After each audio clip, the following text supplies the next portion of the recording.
देखो भाई चिंता मत करो, सब व्यवस्था हो जाएगी। हैंडपंप, नल, नाली सब लगवा देंगे, सब बनवा देंगे। चिंता करने की कोई जरूरत नहीं। भाई साहब जो खड़े हो गए। अरे राम राम भैया, राम राम राम राम। तुम्हें चिंता करने की कोई जरूरत नहीं है। शाम की व्यवस्था हो गई है। सूरज ढलते ही अड्डे पर आ जाना, क्योंकि भाई साहब ने हमें बोल रखा है कि गांव का कोई भी व्यक्ति प्यासा नहीं रहना चाहिए। अरे काकी राम राम। राम राम भैया। काकी तुम भी चिंता मत करो। भाई साहब चाहते हैं कि इस बार मतदान के दिन आप लोग नई साड़ी पहने, क्योंकि भाई ये भी तो एक त्योहार है, लोकतंत्र का त्योहार। इसलिए शहर से साड़ी मंगवाई है आप लोगों के लिए। हाँ भैया। चलो भैया अब हम चलते हैं, और भी लोगों से मिलना है, लेकिन आप लोगों को याद है ना शाम को मिलना है। चलते हैं भैया, राम राम राम राम राम राम।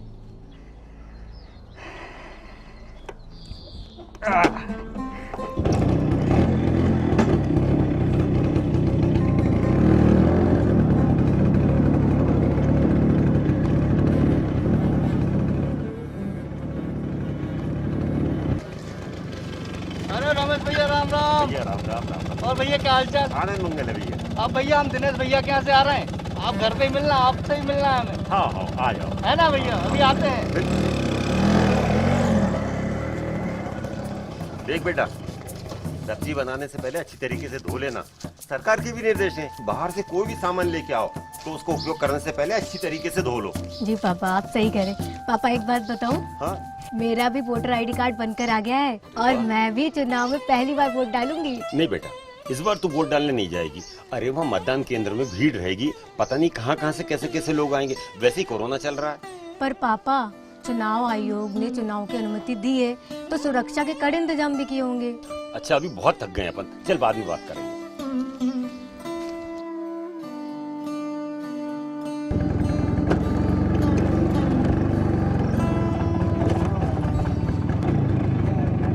अरे काका राम राम।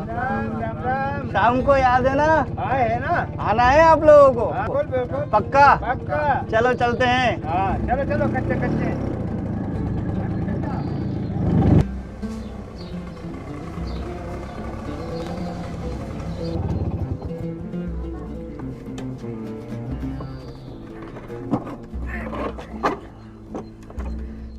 अरे रमेश भैया नमस्कार, क्या हाल चाल भैया?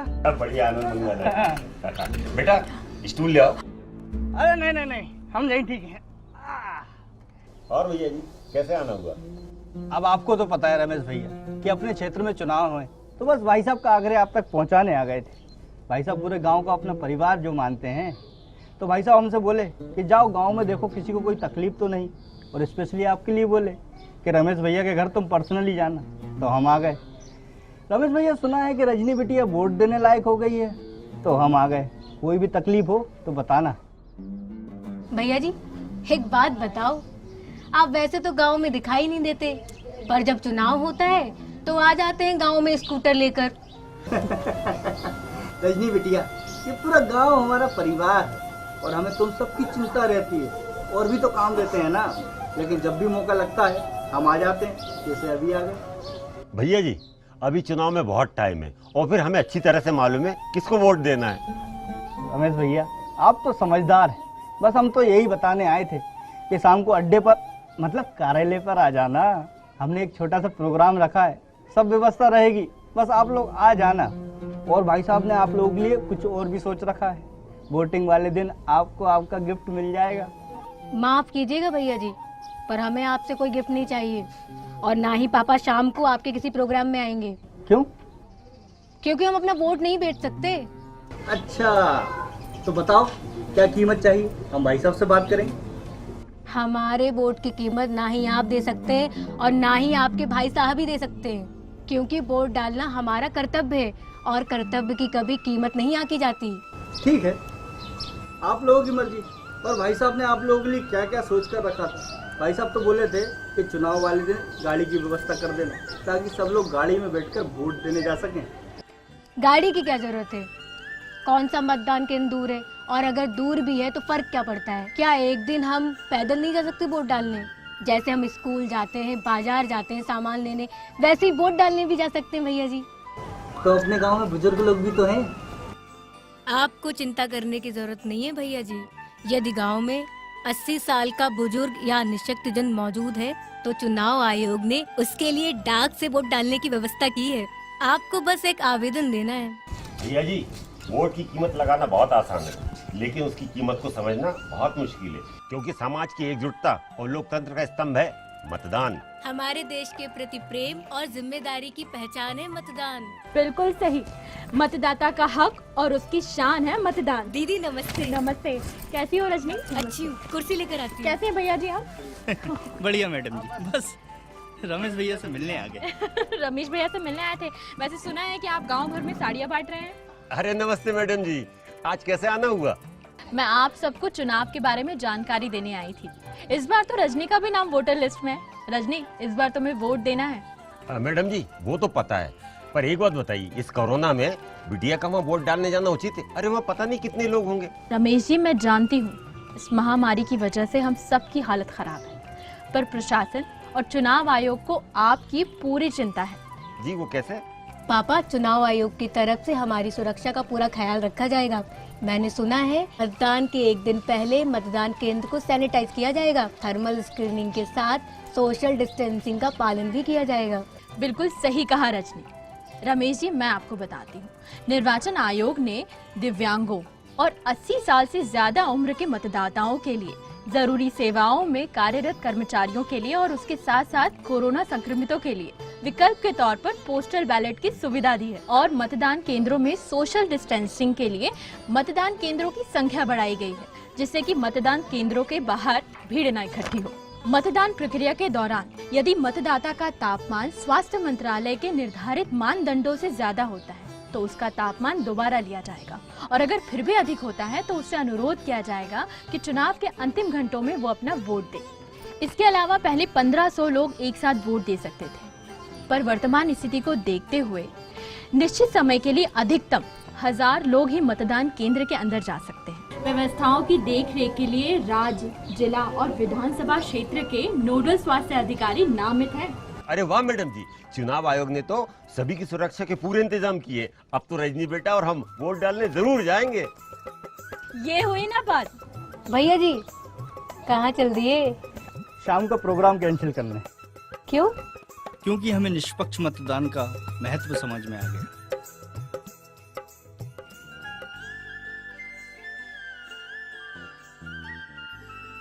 लाइन में सामाजिक दूरी बनी रहे, इसके लिए 6 फीट पर निशान लगाए जाएंगे।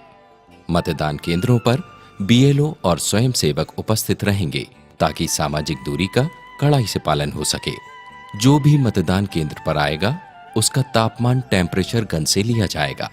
जिसका तापमान अधिक आएगा उससे आखिरी में मतदान करने हेतु अनुरोध किया जाएगा। महिलाओं और पुरुषों के लिए अलग अलग एक छायादार प्रतीक्षा करने का स्थान बनाया जाएगा। यह मतदान केंद्र परिसर में ही रहेगा, जिससे वोटर बिना अपनी सुरक्षा के बारे में चिंता करे मतदान कर सकता है। प्रत्येक मतदान केंद्रों पर साबुन और पानी का इंतजाम भी किया जाएगा। प्रत्येक मतदान केंद्र के प्रवेश और निकासी स्थल पर सैनिटाइजर भी रखा जाएगा। जो मतदाता मास्क नहीं लगाकर आएंगे उनके लिए हर मतदान केंद्र पर रिजर्व में फेस मास्क रखा जाएगा। जगह जगह कोविड-19 के पोस्टर लगाए जाएंगे, जिससे कि सभी मतदाता जागरूक हो सकें। मतदान केंद्रों पर मतदान कर्मियों और पोलिंग एजेंटों के लिए बैठने की व्यवस्था सोशल डिस्टेंसिंग के मानकों के अनुसार की जाएगी। यदि पोलिंग एजेंट या मतगणना एजेंट का निर्धारित सीमा से अधिक तापमान है तो पीठासीन अधिकारी द्वारा उनके रिलीवर की अनुमति दी जाएगी, जो तदनुसार रिकॉर्ड रहेगा।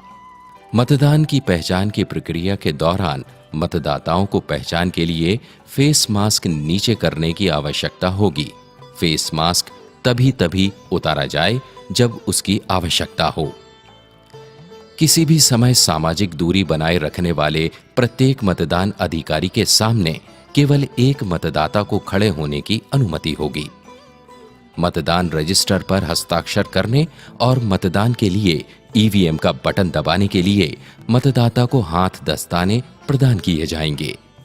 मतदाताओं द्वारा उपयोग के लिए स्पष्ट निर्देश के साथ उचित स्थानों पर बूथ के अंदर सैनिटाइजर रखे जाएंगे।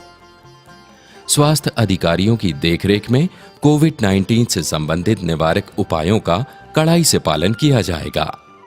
सेक्टर मजिस्ट्रेट अपने आवंटित मतदान केंद्रों पर इसका निरीक्षण करेंगे तथा वे कोरोना मरीज जो अस्पताल में भर्ती हैं अथवा कोरोना संदिग्ध जो क्वारंटीन में हैं, वे पूर्व में आवेदन कर डाक मतपत्र के माध्यम से अपना वोट डाल सकेंगे एवं 80 वर्ष से अधिक आयु के बुजुर्ग और दिव्यांगों को भी पूर्व आवेदन पर डाक मतपत्र की सुविधा दी जाएगी। लोकतंत्र का ये आधार, वोट न कोई हो बेकार।